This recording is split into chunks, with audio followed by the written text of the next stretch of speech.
अस्सलाम वालेकुम, मैं हूं आबिद अंदलीब। नाजरीन, पीपल्स पार्टी और मुस्लिम लीग नवाज ने बिल आखिर अपनी राहें जुदा करने का फैसला कर लिया है। इन दोनों की लड़ाई हुई है और इस लड़ाई में एक दफा फिर इमरान खान की वापसी का एक और दरवाजा खुला है आज। और इसके साथ साथ लतीफ खोसा ने क़यामत ढाई है। उन्होंने जो बातें की हैं वो बहुत सख्त है, उनका बोझ उठाना बहुत सख्त है। और ये जो लतीफ खोसा की बातें ये भी आपके सामने रखेंगे, लेकिन पहले एक सबसे बड़ी जो इस वक्त स्टोरी बन रही है, जो अगले कुछ दिनों के अंदर जो क्राइसिस बन रहा है वो हो रहा है कि वज़ीर आज़म कौन होगा।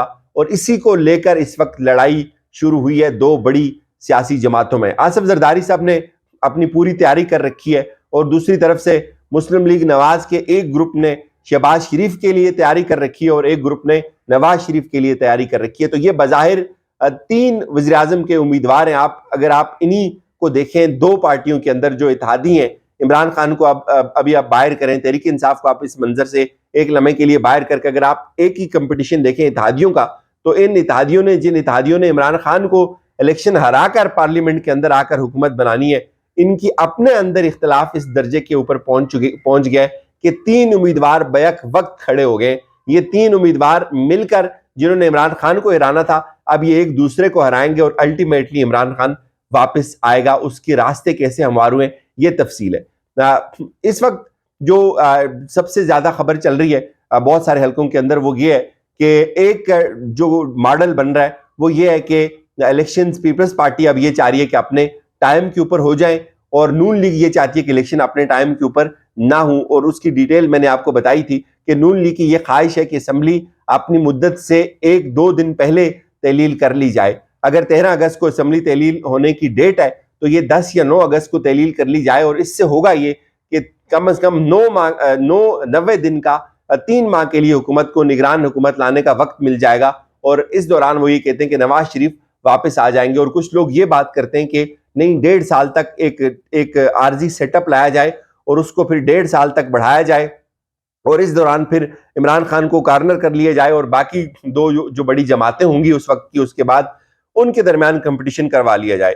एक मंसूबा ये है। नून लीग के अंदर अब दो मंसूबे चल रहे हैं। एक नून लीग ये चाहती है कि शहबाज शरीफ बन जाए और कुछ जराए अब ये दावा कर रहे हैं कि एस्टेब्लिशमेंट की पूरी सपोर्ट हासिल है शहबाज शरीफ को, और कुछ जराए ये दावा कर रहे हैं कि नहीं जी, एस्टेब्लिशमेंट की सपोर्ट तो बिलावल को हासिल है, शहबाज शरीफ की ख्वाहिश जो है वो चंद एक लोगों को है कि वो वज़ीर आज़म बन जाए। लेकिन नून लीग की जो ज्यादातर क़यादत है वो ये चाहती है कि नवाज शरीफ जो है वो पाकिस्तान आ जाए, वो आकर इस मुल्क की क़यादत को संभालें। बज़ाहिर तो आपने देखा है कि शहबाज शरीफ ने भी ये कहा जी कि मैं करने जा रहा हूँ, लेकिन इस सब में एक चीज जो है वो रुकावट है, वो आसिफ जरदारी है। उन्होंने अपने बेटे को वज़ीर आज़म बनाना है। वो ये समझते हैं कि उन्होंने अभी इसके बाद शायद उनको ये चांस ना मिले। वो ये चाहते हैं कि वो अपने होते हुए, इसका वो इजहार भी कर चुके हैं कि वो अपने होते हुए अपने बेटे को वज़ीर आज़म बनाए। यानी कि उनको ये भी पता है कि वो बूढ़े हो गए हैं, जिंदगी बहुत अल्लाह के हाथ में, अल्लाह उनको लंबी जिंदगी दे। लेकिन ये जो एक इस वक्त जो कशीदगी है, चपकलश है, वो बड़ी वाज़े हो गई। आपके पीपल्स पार्टी ने यह वसूली फैसला कर लिया है कि हम वज़ीर आज़म के लिए स्ट्राइक करेंगे और फुल फ्लेज करेंगे। और इसीलिए अब पीपल्स पार्टी ये कहती है कि ये बेस्ट टाइम है इलेक्शन करवाएं, और नून लीग ये कहती है कि हम जो है वो इलेक्शन नहीं करवा सकते। और ये अब जो लड़ाई है ये इस हद तक पहुंच गई है कि अब ये दोनों एक दूसरे से अपनी राहें जुदा करने का जो है वो सोच रहे हैं, बल्कि जुदा करने का इरादा इन्होंने कर लिया है और उसके हालात बनाने अब रहते हैं। अच्छा, अब हुआ ये है जी, आप पहली बात तो आप ये देखें, उसकी पहली झलक आप ये देखें कि बजट इन सब ने मिलकर पेश किया। नफीसा शाह क्या कहती हैं? नफीसा शाह कहती हैं कि वफाकी बजट जो है ये बिल्कुल फजूल बजट है और इसमें कोई माली डिसिप्लिन नजर नहीं आता। फिर वो ये कहती हैं कि हुकूमत को कफायत शारी अपनानी चाहिए थी, खसारे के खराजात में कमी करनी चाहिए थी, और हुकूमत ने टैक्स नेटवर्क बढ़ाना था, इसने कोई काम भी नहीं किया।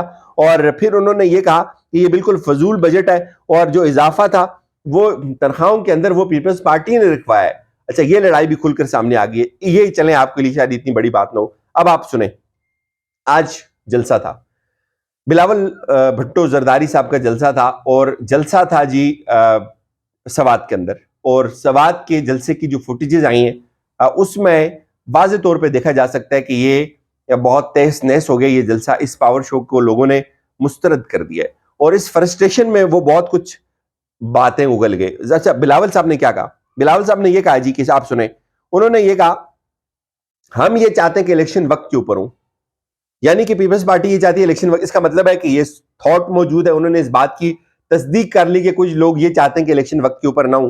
पहली बात तो आप ये समझें। फिर उन्होंने कहा जी कि हम जिमनी इलेक्शन और बल्दियाती इलेक्शन में कामयाबी हासिल की हमने, और इत्तेहादी जमातों को पैगाम है कि मैदान में आए, मुकाबला करें। ये टोन आपको समझ आ रही है? इसके पीछे खबर हम आपको कई दिनों से ये दे रहे हैं कि नून लीग और पीपल्स पार्टी अलग हो रही है। अगले कुछ दिन में एक प्रेस कॉन्फ्रेंस होगी नून लीग की तरफ से, उसका जवाब दिया जाएगा पीपल्स पार्टी की तरफ से, और एक दूसरे के ऊपर बड़े सख्त इल्जामात लगाए जाएंगे, बड़ी गालम गलोच की जाएगी, नाकामियों का बोझ एक दूसरे के ऊपर डालकर अलग हुआ जाएगा। जैसे जैसे ये असेंबली की मुद्दत करीब आती जाएगी, ये अलग होंगे, लड़ेंगे, और फिर ये लड़ाई लेकर जाएंगे अवाम के अंदर, और इस लड़ाई का हतमी फायदा अब इमरान खान को होगा। और आप नोट कर लें। अच्छा, अब इन्होंने और बातें क्या की? इन्होंने ये कहा जी जिस तरह हम कराची का इलेक्शन जीते, ये वो पैगाम दे रहे हैं तमाम इत्तेहादी जमातों को जिन्होंने सब लोगों ने मिलकर इलेक्शन लड़ना था।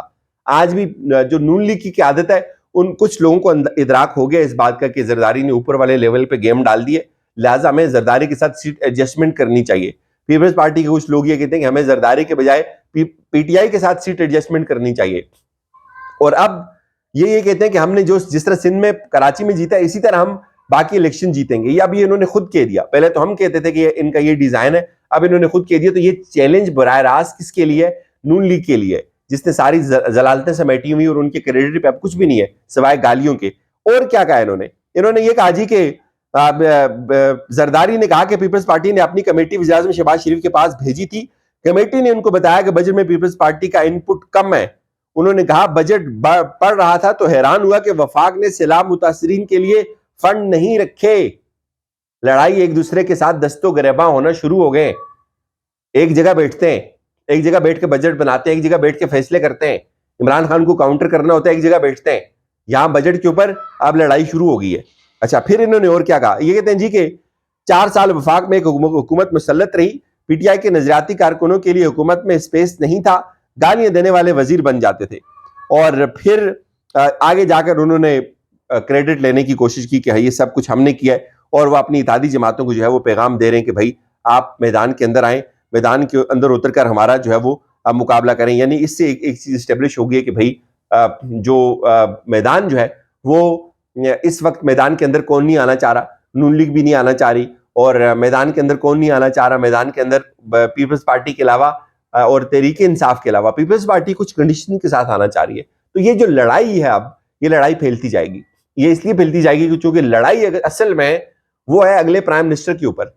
जैसे जैसे नून लीग बयान तेज करती है कि नवाज शरीफ को लाया जाए, उनका रेड कारपेट किया जाए, इसी तरह से पीपल्स पार्टी अपने बयान जो है वो भी तेज करना शुरू कर दिए। अब क्या होता है, ये इन दोनों की लड़ाई से इमरान खान की वापसी के दरवाजे खुल रहे हैं।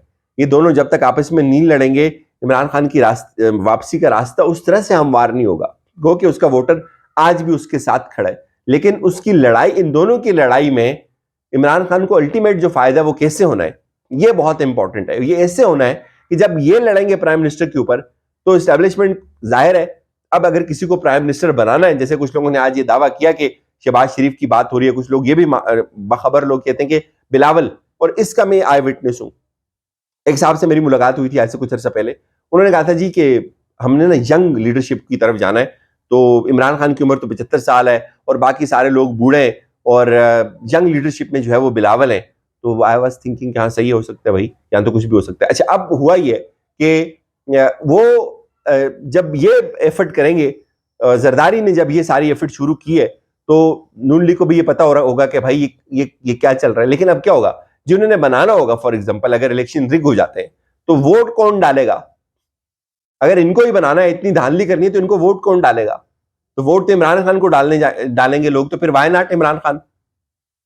अब एक बात और सुने, लतीफ खोसा साहब के ऊपर अटैक होता है, उनके घर के ऊपर। उन्होंने आज बातें की कि भाई मैं अपनी एफआईआर दर्ज नहीं करवा सकता।